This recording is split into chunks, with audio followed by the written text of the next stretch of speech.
নমস্কার বন্ধুরা, welcome to Shampa's kitchen. আজকে নিয়ে এসেছি প্রোটিনে ভরপুর পারফেক্ট ঝরঝরে সয়াবিন পোলাও রেসিপি, যা খুব সহজে বানানো যায় আর স্বাদেও দুর্দান্ত।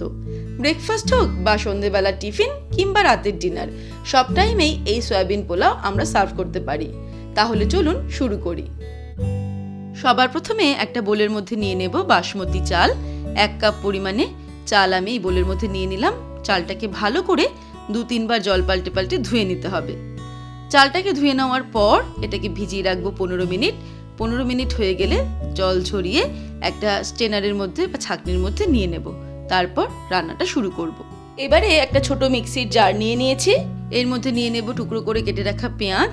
একটা বড় সাইজের পেঁয়াজের অর্ধেকটা টুকরো করে কেটে নিয়েছি, সেটা দিয়ে দিলাম। 1 ইঞ্চি আদা স্লাইস করে কেটে নিয়েছি, সেটাও দিয়ে দিলাম। দিয়ে দিচ্ছি 4টে কাঁচা লঙ্কা, তবে ঝালটা নিজেদের স্বাদ অনুসারে দিতে হবে।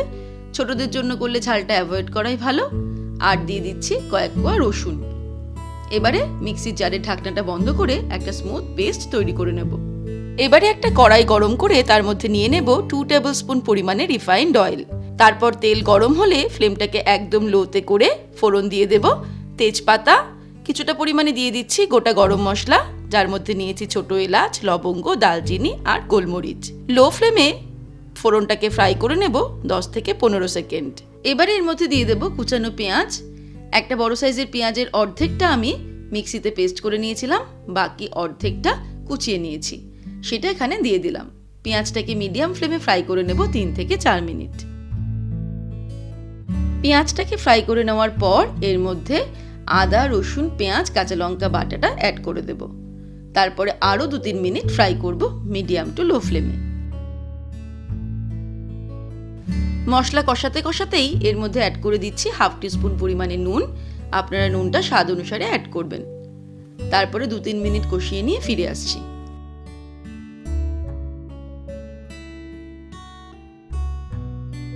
আদা রসুন বাটা দেওয়ার পরে ভালো করে কষিয়ে নিলাম। এবারে এর মধ্যে দিয়ে দিচ্ছি সিদ্ধ করে রাখা সয়াবিন। আমি সয়াবিনের একটা 10 টাকা দামের প্যাকেটে যে সয়াবিনটুকু থাকে, 1 কাপ মতন সয়াবিন 5 মিনিট জলে সিদ্ধ করে ভালো করে জলটাকে চিপে নিয়ে 2-3 বার নর্মাল জল দিয়ে ধুয়ে নিয়েছি। তারপর সেটা অ্যাড করে দিলাম। সয়াবিনটা অ্যাড করার পরে আবারও 2-3 মিনিট ভালো করে কষিয়ে নেব মিডিয়াম টু হাই ফ্লেমে।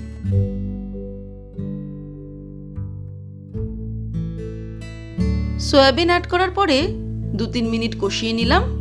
এবারে ফ্লেমটাকে লোতে করে এর মধ্যে দিয়ে দেব জল ঝরিয়ে রাখা চাল।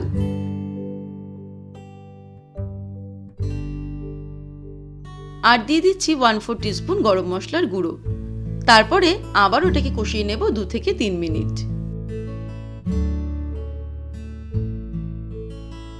চাল অ্যাড করে ভালো করে কষিয়ে নিলাম। এবারে এর মধ্যে অ্যাড করব গরম জল। 1 কাপ পরিমাণে চাল নিয়েছিলাম, তাই 2 কাপ পরিমাণে গরম জল এর মধ্যে অ্যাড করে দেব। আপনাদের কাছে যদি মেজারমেন্ট কাপ না থাকে, তাহলে যে কোনো বাটি অথবা গ্লাস দিয়ে প্রথমে চালটাকে মেপে নেবেন। যে পরিমাণ চাল নেবেন তার ঠিক দ্বিগুণ পরিমাণে জল অ্যাড করবেন। চাল আর জলের রেশিওটা সবসময় 1:2 রাখতে হবে, তাহলেই পোলাওটা ঝরঝরে হবে। তারপর ফ্লেমটাকে হাই করে দেব। জলটা যেই টকবক করে ফুটতে শুরু করবে 1 মিনিট এটাকে ফুটিয়ে নেব। তারপর ফ্লেমটাকে একদম লোতে করে এটাকে ঢাকা দিয়ে দেব ঠিক 10 মিনিটের জন্য। 10 মিনিট পর ফিরে আসছি। 10 মিনিট হয়ে গেছে। এবারে এর মধ্যে আবারও 1/4 টিস্পুন গরম মশলা গুঁড়ো অ্যাড করে দেব। দিয়ে দিচ্ছি 1 টিস্পুন গোলাপ জল, দিয়ে দিচ্ছি 1 টিস্পুন কেওড়া ওয়াটার। এবারে ফাইনালি এর মধ্যে অ্যাড করে দিচ্ছি 1 টিস্পুন ঘি। তারপরে স্প্যাচুলা দিয়ে বা খুন্তি দিয়ে খুব হালকা হাতে সবকিছুকে মিক্স করে নেব। তারপর ওভেনটাকে অফ করে আবারও 5 মিনিটের জন্য ঢাকা দিয়ে এটাকে রেখে দেব স্ট্যান্ড বাইতে। ব্যাস, তাহলেই ঝরঝরে সয়াবিনের পোলাও রেডি হয়ে যাবে সার্ভ করার জন্য। ব্রেকফাস্ট হোক বা সন্ধ্যেবেলার টিফিন কিংবা রাতের ডিনার, সব টাইমেই এই সয়াবিন পোলাও খুবই ভালো লাগে। এবারে আপনারাও এইভাবে একবার ট্রাই করে দেখতে পারেন। আশা রাখি খুব সহজেই এক চান্সেই তৈরি হবে একদম পারফেক্ট প্রোটিনে ভরপুর ঝরঝরে সয়াবিন পোলাও। তাহলে দর্শক বন্ধুরা, আজকের এই রেসিপি আপনাদের কেমন লাগলো আমাকে ভিডিওর নিচে কমেন্ট সেকশনে কমেন্ট করে জানাবেন। ভালো লাগলে লাইক করার অনুরোধ রইল, আর বন্ধুদের সঙ্গে কিন্তু অবশ্যই শেয়ার করুন। ভালো থাকবেন, সুস্থ থাকবেন। আমি আবার হাজির হব নতুন নতুন রেসিপির সঙ্গে। নমস্কার।